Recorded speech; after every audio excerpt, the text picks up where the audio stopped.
So welcome back. So if we look at this, we've just derived this expression, which is basically, if I can find my pen, we just derived this expression which says that, well, we learned that FB is equal to Q, what was it?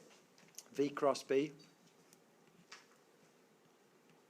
And then we derived that FB was equal to, it's going to be I, L cross B. And L is the length of the wire section in the direction of the current flow. So if we have a piece of wire like this, then the L of that bit will be that vector in the direction of the current flow, and then for that guy it would be like that, and then for that guy it would be like that. So we can break a curled piece of wire up into a whole bunch of different sections, and that's the game we're going to play. So we define this little bit of length ds here,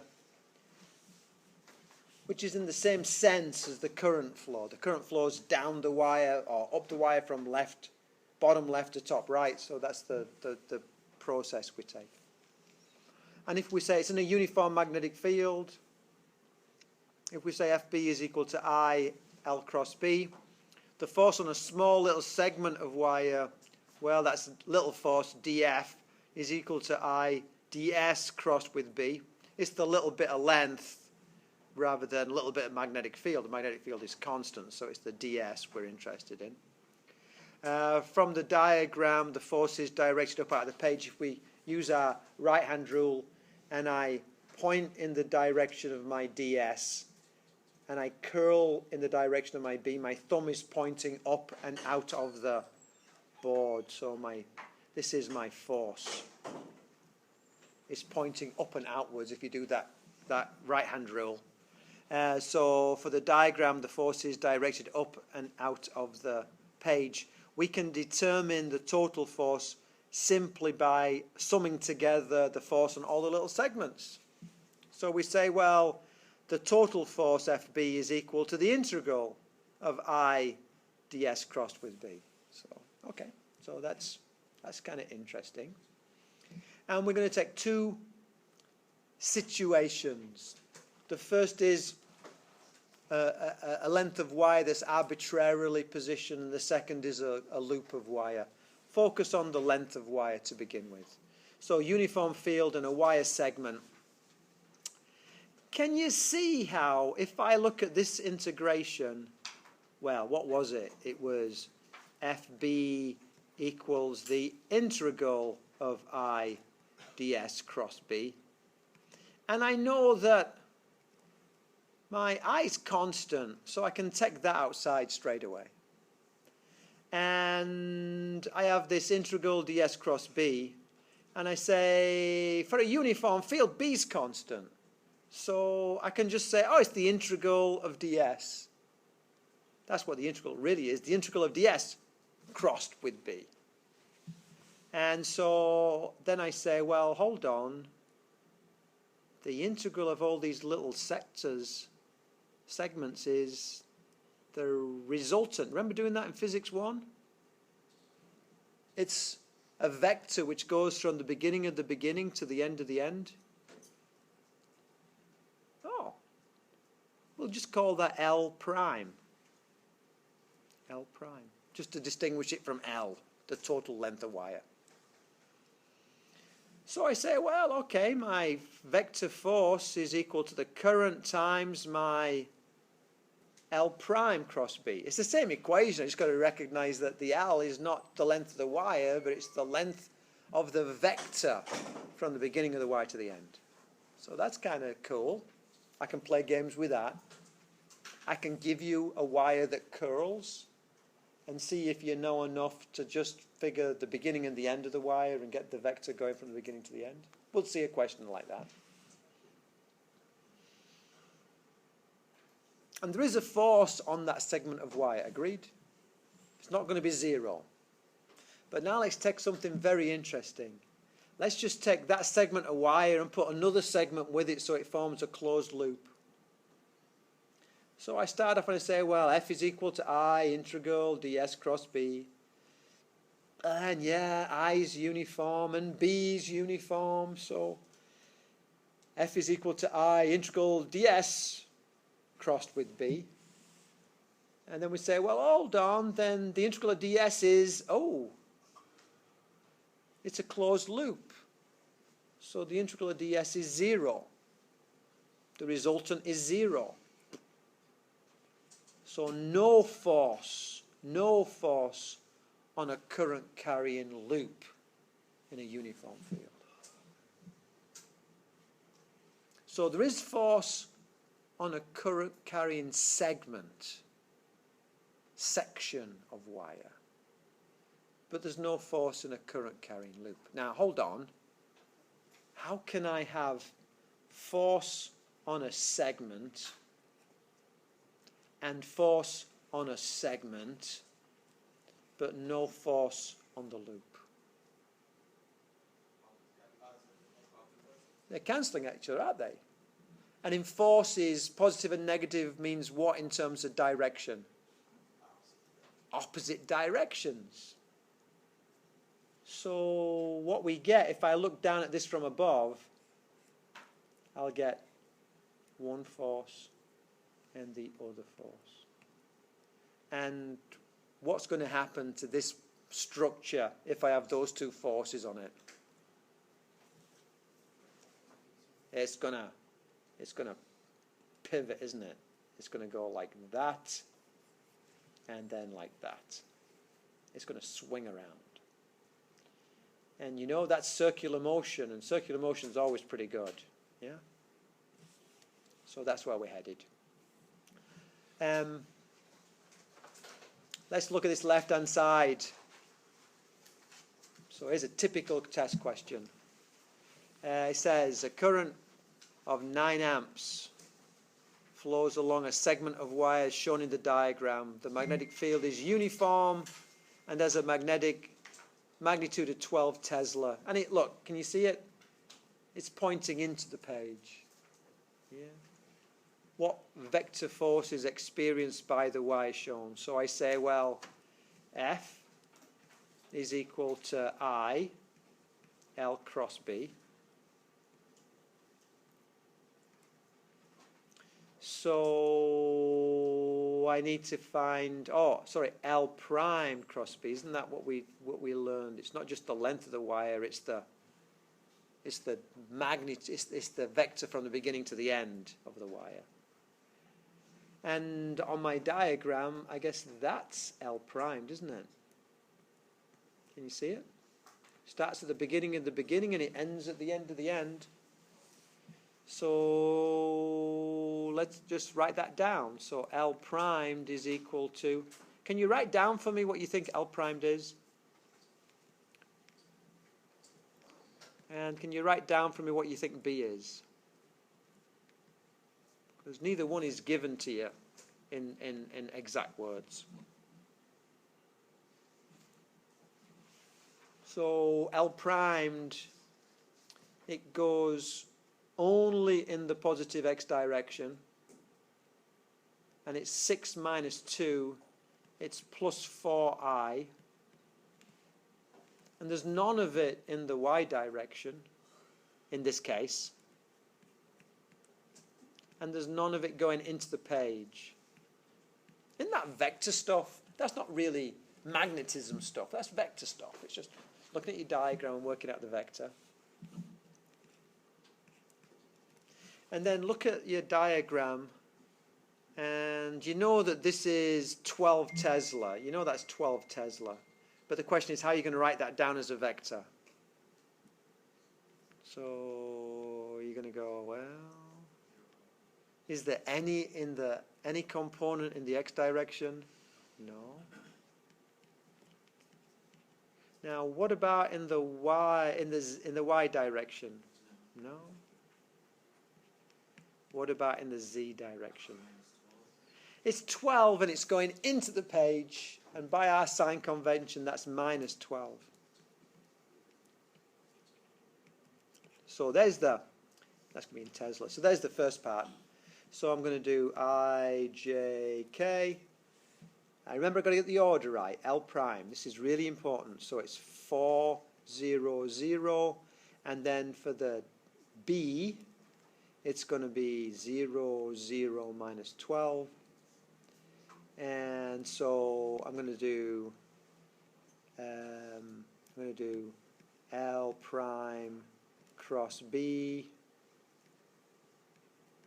is going to equal, and we cross multiplying, so 0 minus 0 is 0i minus 48 and 0 minus 48 plus, and then 0 and 0.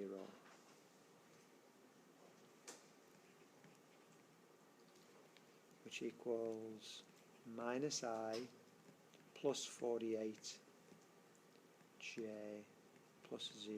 Okay, I don't like not writing down things just because their value happens to be 0. I think of 0 as an address rather than an amount. Yes? So why is the 12 negative again? Oh, because why is this 12 negative? Because that sign says it's going into the page, and our convention is that's X, that's positive Y, and that's positive Z. So X means going into the page? So no, X means going across the page, and Y means going up, and Z means positive Z is coming out, and that symbol there, it's like you're looking at the tail of the arrow going away from you. Remember our sign convention? If something's coming towards you, you see the tip of the arrow, and if something's going away from you, you see the tail of the arrow. So I got that from there. Okay? So then I got that. That's my L cross B. So F is equal to I. I is 9 amps. So that would be, man, trust me, 0I plus not 480, not 440, 432, I think.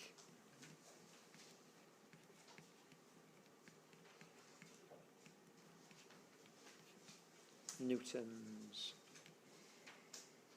Hopefully that one's there. Yeah. Cool. Yeah. Not so bad. So in a test, I can give you a diagram like this, and in this case, I just happen to have the wire begin and end at the same value of the y-axis, but I could just easily make it so it doesn't, so you'd have something in terms of X, something in terms of Y. It's hard for me, truthfully, to do something in terms of Z. The diagram gets a little bit complicated, and I think in principle, I can tell whether or not you can do it from messing with X and messing with Y. But that's a good test question. Now let's get to something that's a little bit really, really important, actually. And that's this bit. Let's say we have a rectangular loop. And let's say our magnetic field is truly pointing in the positive X direction. And current's going to flow around in a counterclockwise direction.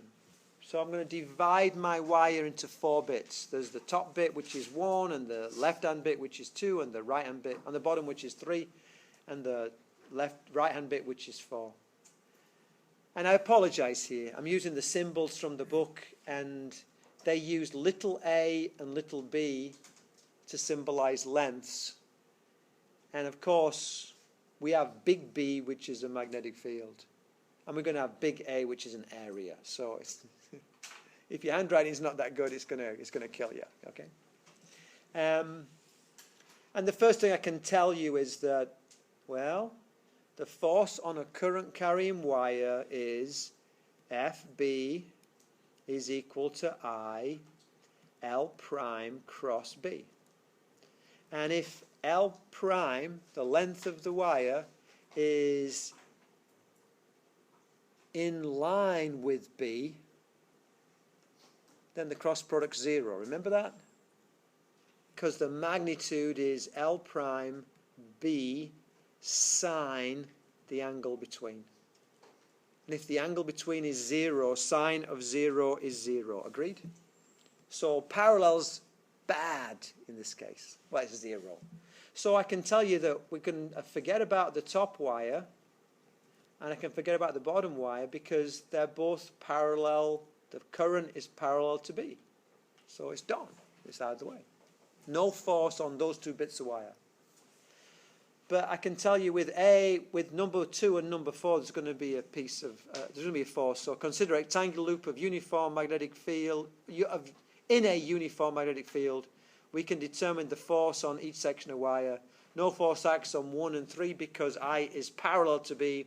Forces act on 2 and 4 because I is perpendicular. And in fact, if you think about it, if F is equal to I, L prime cross B, and these guys are perpendicular, that goes to I, L prime B in terms of its size, and L prime is going to be A, little a, and so we get I, A, B, where A is a length.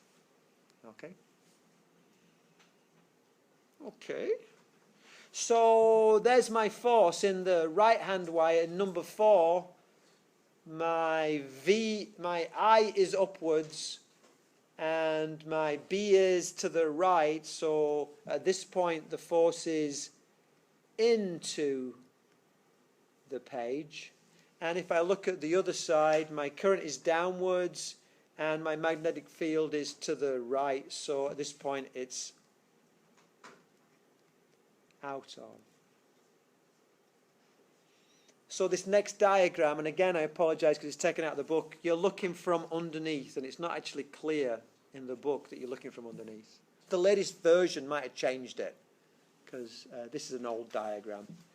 And so we see the current. Can you see now they're using the same symbol for current flow, and here's the X showing the current is leaving you, which means it's going up the page.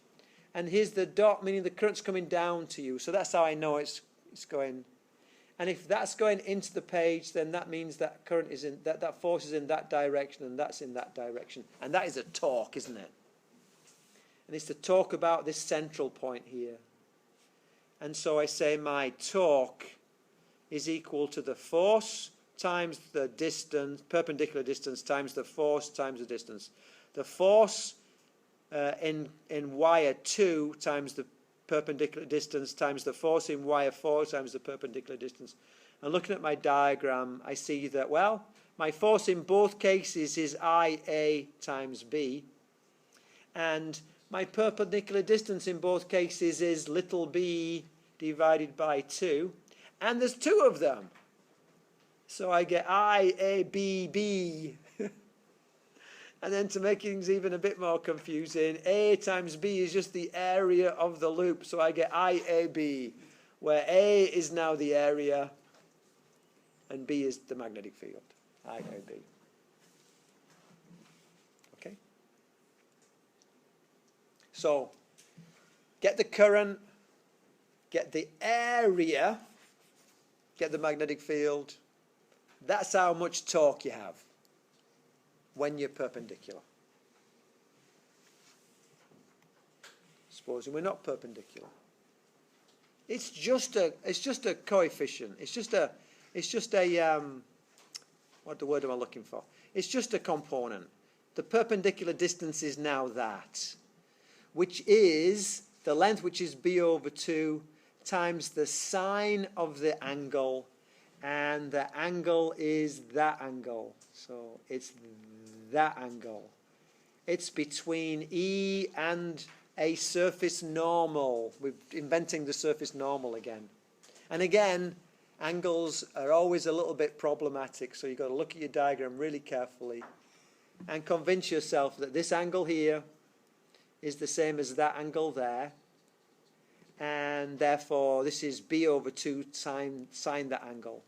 So I say, well, my torque at any old angle is equal to that force, and that hasn't changed because they're still perpendicular to each other. The vertical things don't bend with the magnetic field, are always perpendicular. No matter what my angle is, this length is always going to be perpendicular to that B, no matter where I am in my rotation. So my force is not changing. What's changing is my perpendicular distance. So it's force 2, force 4, and rather than having B over 2, I have B over 2 sine theta and B over 2 sine theta. Well, that gives me 2IAB B over 2 sine theta, which is 2, the 2 and the 2 go away. So that is IAB sine theta, which is IAB sine theta. Okay, before it was IAB, and now it's IAB sine theta.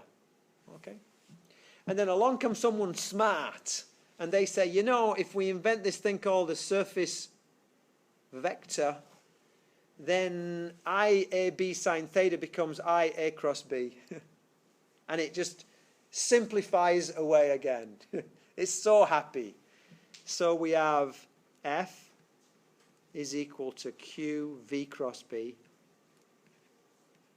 And we have F is equal to I L dash L prime cross B.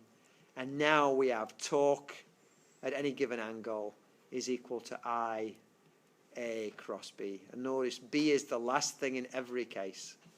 Okay? So this whole work comes down to 3 cross products. And then the last little thing I want to tell you about, just because, and I want you to know about it. I think it's one of these things where when you're in the field you invent jargon, and then it's great for you because you're in the field. But for people like us who are kind of like vacationers, we're kind of strolling through thinking, do we want to move back here and retire in this particular section of the book? It's just another thing we have to deal with. And what people realize is that, you know, for a given coil, we're going to mess with B's all the time. But for a given coil, we're going to have a certain area. So let's invent a term for the product of the current times the area vector, and we call it the magnetic dipole moment. And let's call it basically mu. So torque is equal to IA cross B, which equals mu cross B. So that's one little wrinkle. Mu is IA. I personally prefer to run torque is equal to IA cross B, and then I remember, oh, and by the way, that's mu. Again, not 2 equations, just, you know, a recognition. And then the other thing that can happen is, and this is something we've always got to be careful about with magnetism, and that is it a loop or is it a coil? Because if it's a coil, that current keeps on giving. It goes around and around and around.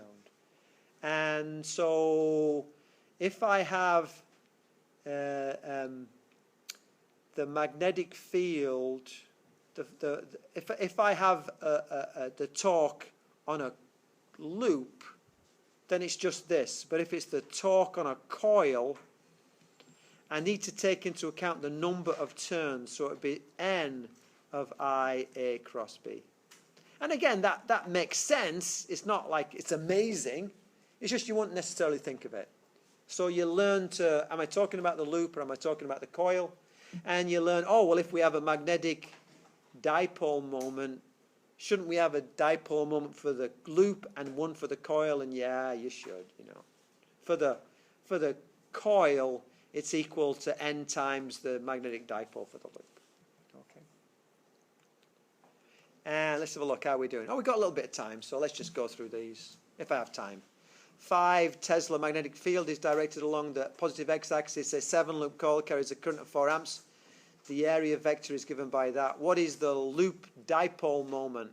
So mu loop is equal to N times, oh, it's just, is equal to I, what was it? I times A, is that right? Is that right? Yes. Yes. Yes, we mess with the current, not the magnetic field, yes. So let's have a look. This is going to be 4 times that. So it's going to be 8I plus 12J plus 1K. And its units are going to be amp meter squared. So is that, what is that? That's A? Is that A? Did I say? Yeah, 4. That's a 4. That's A. Not so bad.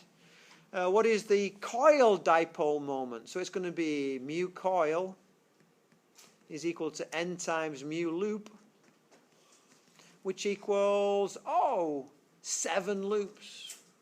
So it's going to be, 7 8s are 56I plus 7 12s are 84J plus 28K. Now, N has no units, so it's still A meter squared. The amps times the meter squared. Now, A does not mean area, it means amps. So that's that. And then what is the vector torque experienced by the coil? And we say, well, my vector torque is equal to, what was it? I, A cross B. N, I, A cross B, because it's a coil.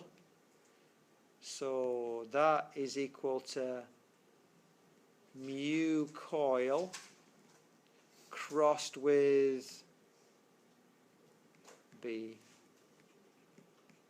So now I look and I go, well, it's going to be 56I plus 84J plus 28K crossed with, and it says a 5 total of the magnetic field direction on the positive x-axis. 5I plus 0J plus 0K. Sorry about that. So, not so bad then. So I do my cross products. Put my finger over the first. So I'm a little bit rushing, but it's going to be mu cross B. Mu cross B. Yes. 56, 84, 28. 5, 0, 0. So it's going to be 0I minus 0J plus 56 times 0 is 0. 84 times 5 is 840 divided by 2. 420.